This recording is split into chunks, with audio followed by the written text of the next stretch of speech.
Today we are back in Beaumont, Texas with my friend Colby Knox. Say what's up to him. What's going on, guys? This guy's awesome. He helped me with actually the intro to One Shot.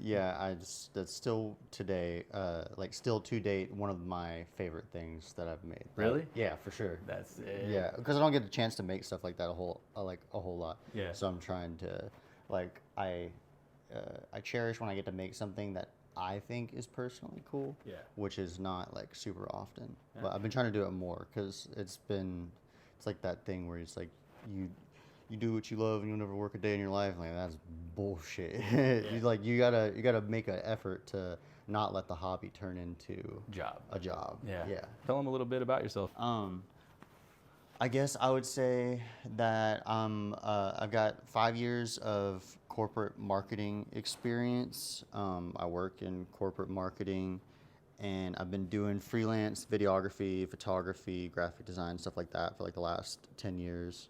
And I have a production studio, Knox Media, where I basically do like freelance work, making marketing materials, or do like marketing, videography, photography for like brands, artists, small businesses, and then I serve some like private clients too. But yeah, that's the gist of it. That's pretty much what I do. What makes a video stand out to you? I think you can put a lot of work into something like with a lot of effects and like high budget and fast pacing and like flashy and this and that, but I think more so Yeah, we're fighting. he plays rough, dude. Yeah. I think more so what I pay attention to is like the mood and like the tone of like what the director is like capturing. So like kind of the gray area, the stuff that's like not really like in your face, which is, I don't know, how the shot's framed up. What's like what kind of camera was it filmed on? Like what the attention to like atmosphere, like stuff like that. Like trying to create an atmosphere in a video, that's not something that everybody pays attention to. Yeah. I feel like, you know who does a really good job of creating atmosphere in all his videos is Tyler, the Creator. That's like a good example of what I'm talking about. Yeah. Not saying that that's my favorite, but he does a really good job of his videos have, it's like a universe. Mm-hmm. Like he's got a very specific defined look, and he's just very intentional. Yeah. I think that's what I really like when a video is really, really good and it doesn't have any flashy transitions or anything. It's just hard cuts. Yeah. Like, like not a very like heavy editing style. Like it's literally just like all like in-camera work and like the coloring and the pacing and stuff. I like stuff like that. Yeah, yeah. And so that's kind of what I try to do. That's what I want to be able to do. That's really what sets apart amateurs from professionals. Is literally it's not necessarily your skill level. It's how intentional you are and how well you plan things. Yeah. It's like, it's literally just about going the extra mile. Yeah. Because if you, I don't know, I think for amateurs, they don't realize like you have to try a whole lot harder than than you think. Yeah. I don't know. You just have to try hard. Yeah, yeah. That's it. You just have to try hard and plan it out, and it shows like in the end product. Yeah. You can tell when something's been planned properly because it makes sense and like shots flow together and it's like ideas like come full circle. And that's like the easiest way to go from amateur to, okay, now I'm kind of good at this. Right, yeah. The second video I shot for the same person, it was like similar, kind of just let me show up to where they wanted and shoot their video. And then I kind of took forward a little bit and put together this one idea. I'll show you the video if you hadn't seen it. But there was like a bunch of like old school cars, swingers and stuff like that. And I think I saw that one. oh yeah, and then like they weren't gonna hit the line, Mm-hmm. and I was like, you got to. They were like, well, you know, like it's not exactly legal. We're obstructing, and I was like, all right, cool. So when we're done with the shoot, when y'all go to leave, we have just this little stretch of road before the main road from the like shot location, and I'll just like hit it. I'm gonna be on the end of the road, and y'all just hit it, and then just peace out. Yeah. And to me, that shot made the whole video. And that's another thing you learn too, filming stuff, is that you like once it's done, it's done. You can't go back and get any shots. So if you think you need it, or even if you don't think you need it, get it anyway. Yeah.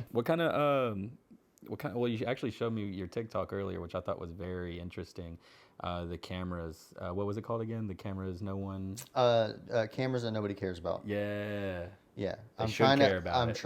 I'm trying to start a series. Well, I want to like I want to make like early 2000s digital cameras like start trending. I want that to be, because like I feel like nobody has latched on to that stuff as much as they have like the late 90s stuff like VHS and like VX1000s and like and you know like different like tape recorder type cameras. But there's this whole host of like crazy like Frankenstein digital cameras from like the early 2000s into like the mid 2000s, because they were like just figuring out the digital thing, and it's just like the Wild West, dude. Like there's just so many different types of cameras. Not all of them are like, none of them are built the same. They don't work the same, and they all produce a different result.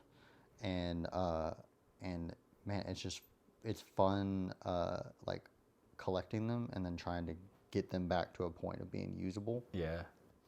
And and you just get all sorts of crazy looks out of them.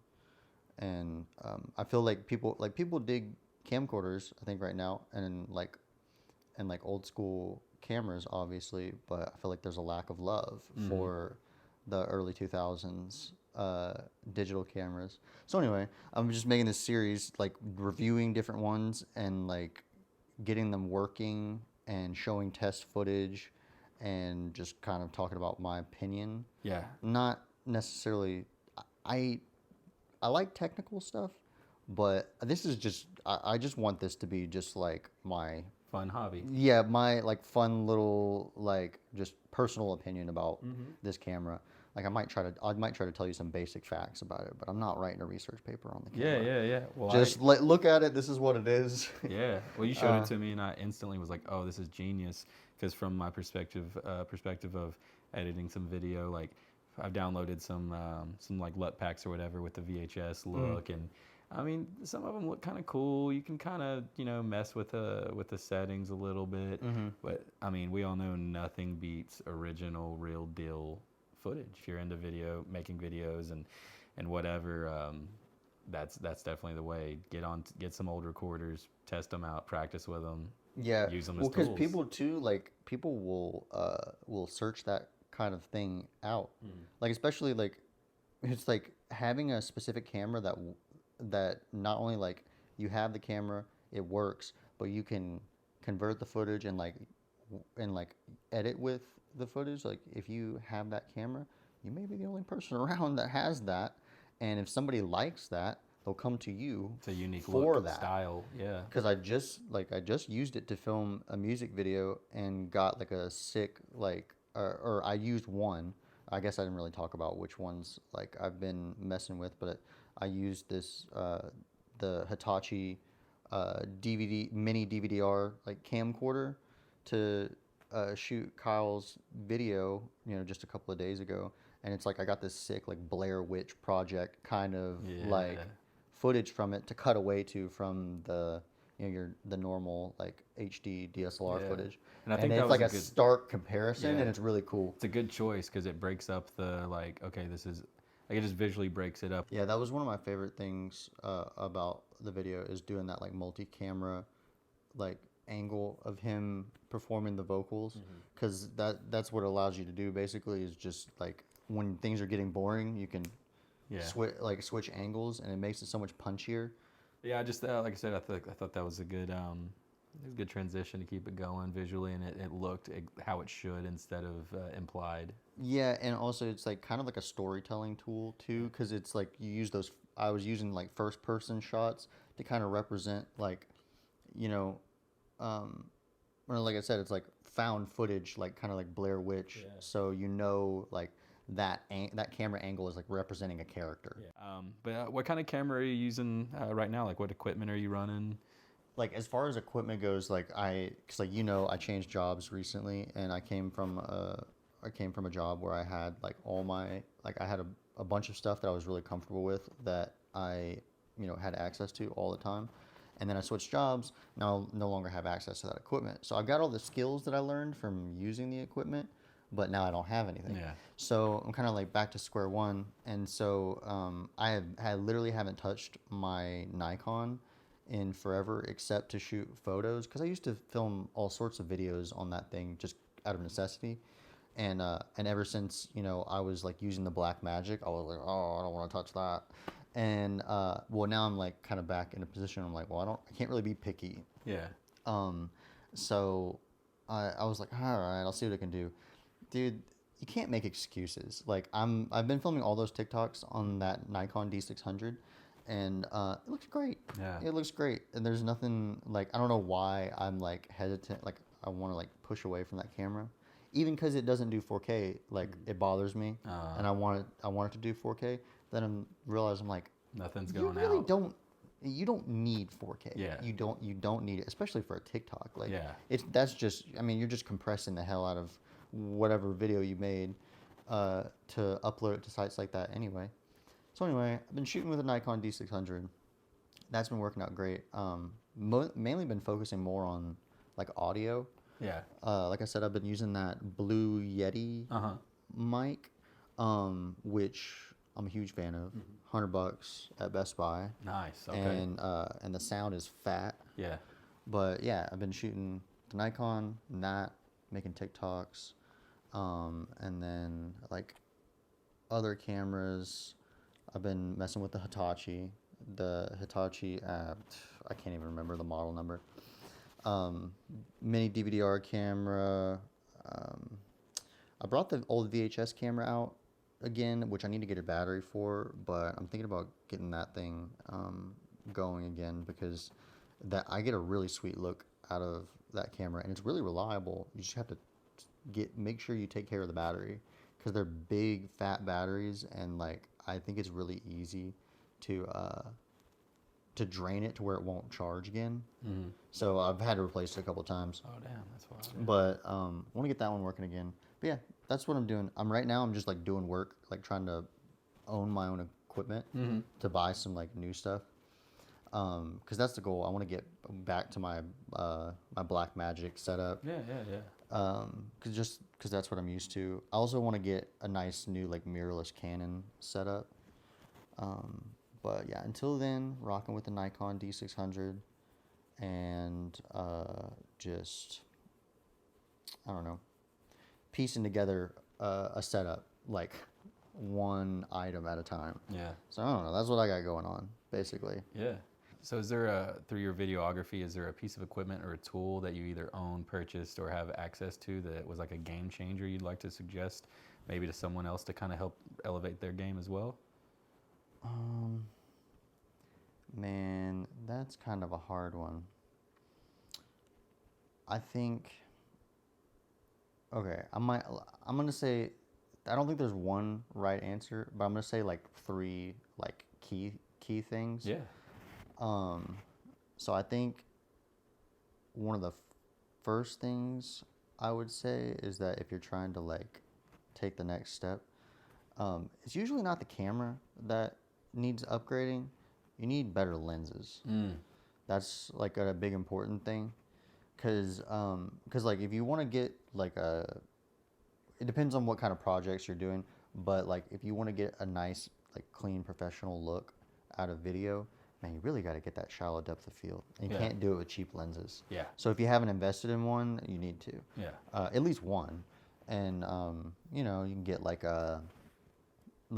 some sort of like f2.8 like wide angle lens or something, just something kind of like versatile, so you can use it for everything, and it can kind of be, you know, like your go-to lens that, you know, kind of works for everything.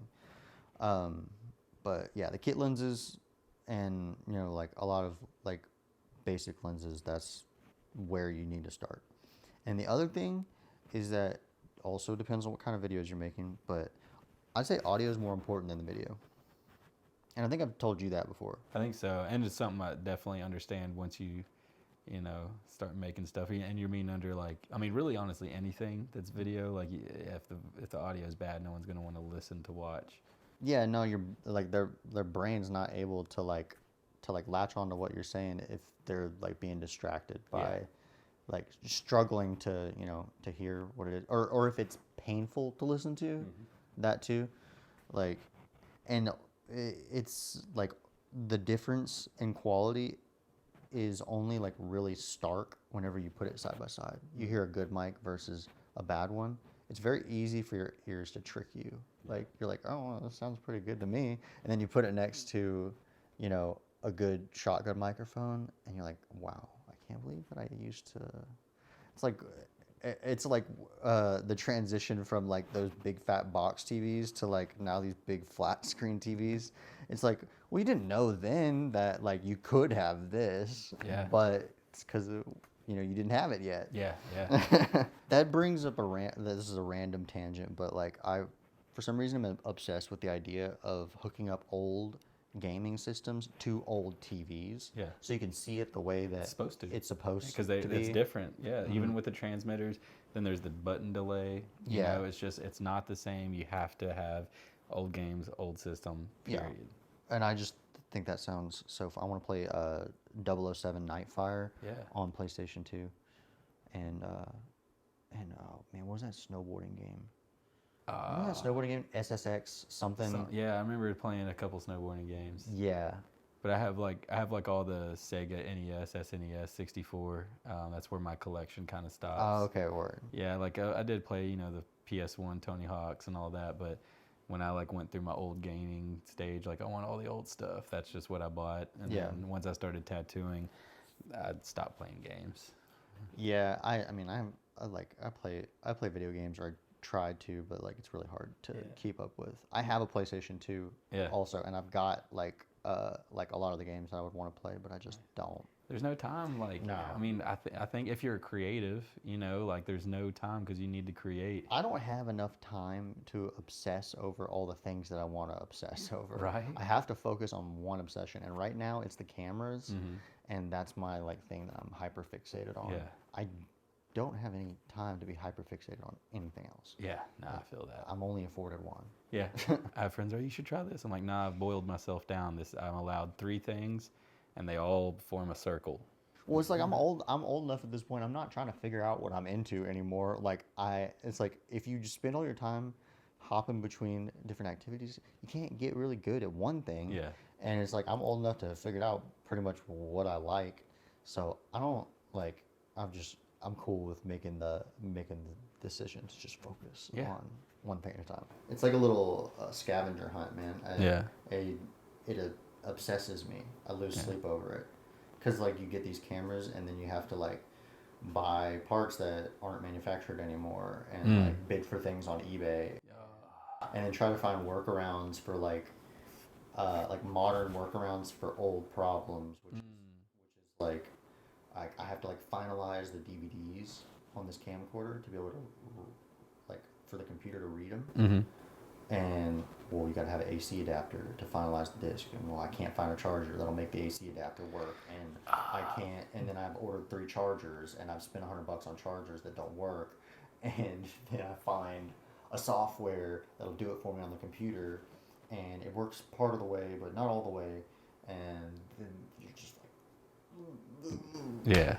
but then you have this cathartic moment of, yeah, it finally worked. Chase. And that's the chase. Well, man, I think we had a pretty good talk. I know it's late. I know you're trying to get to bed. We did this late stuff action, but that's the thing, man. I'll pull up on you. We got a little bit of time. Let's squeeze it in. But yeah, this is Erik, One Shot, and this is Colby Knox. Hell yeah. See you next time, guys. Appreciate you, man.